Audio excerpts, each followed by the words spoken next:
Hello बच्चों, let's read this question. The question says Sundarban contains mainly, यहाँ पे question में पूछ रहे हैं कि सुंदरबन में मेनली क्या पाए जाते हैं. Option A alpine trees, option B mangrove plants, option C thick forest and option D grass. To answer this question, first let us understand the key concept of this question. So here the key concept is Sundarban. Sundarban, it is present in the mangrove region of Bay of Bengal. Bay of Bengal के side में एक mangrove region present होते हैं जहां पे Sundarban present होते हैं. And यहाँ पे जो प्लांटेशंस हमें देखने को मिलते हैं it is mainly mangrove plants. What are mangrove plants? These are tropical plant और श्रब्स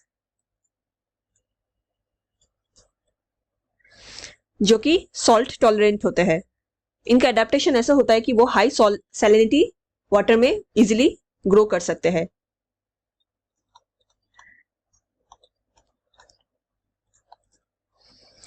एंड ये most of the time periodically submerge रहते हैं इन टाइड्स.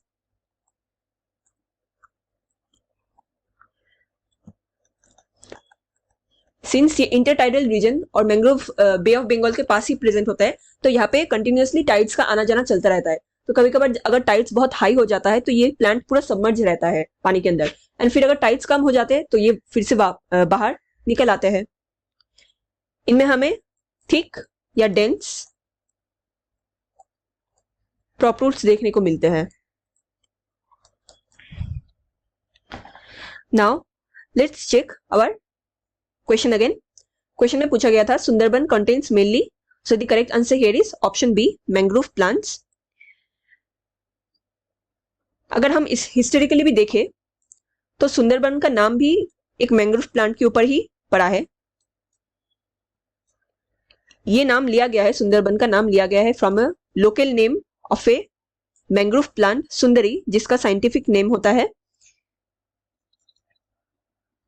हेरिटिएरा फोम्स. एक मैंग्रोव प्लांट है जिसका लोकल नेम सुंदरी होता है. एंड ये उस पर्टिकुलर रीजन में बहुत ह्यूज अमाउंट में पाया जाता है, हेंस उस फॉरेस्ट उस एरिया का ही नाम रख दिया गया Sundarban. Option A alpine trees, alpine trees ये प्रेजेंट होते हैं माउंटेन रीजन में, तो ये इनकरेक्ट आंसर है. Option C thick forest, mangrove plantations ये थिक फॉरेस्ट नहीं बनाते हैं, ये बेसिकली श्रब्स होते हैं, सो ये भी इनकरेक्ट स्टेटमेंट है. एंड ग्रास ये भी इनकरेक्ट स्टेटमेंट है. So the correct statement is option B, mangrove plants. Hope you understood it well. Best of luck.